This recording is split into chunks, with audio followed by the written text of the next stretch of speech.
Neither do I condemn you.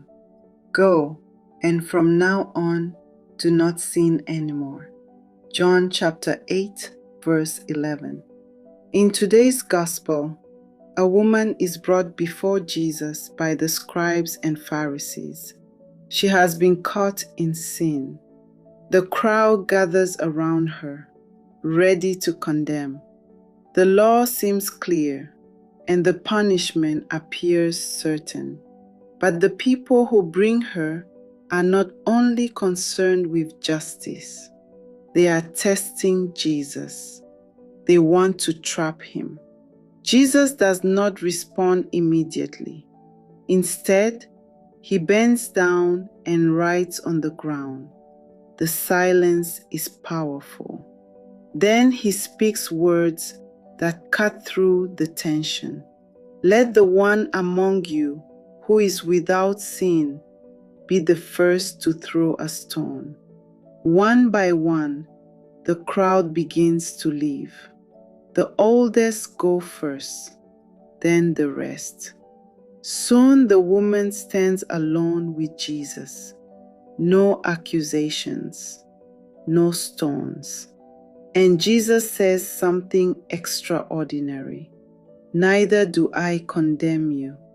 Go, and from now on, do not sin anymore.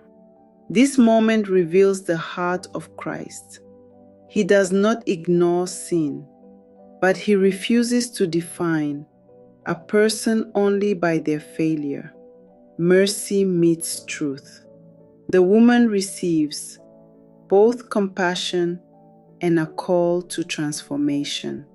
The story of Susanna in the Bible echoes a similar theme. False accusations threaten her life, but God raises up Daniel to defend the innocent. In both readings, God stands with those who are vulnerable.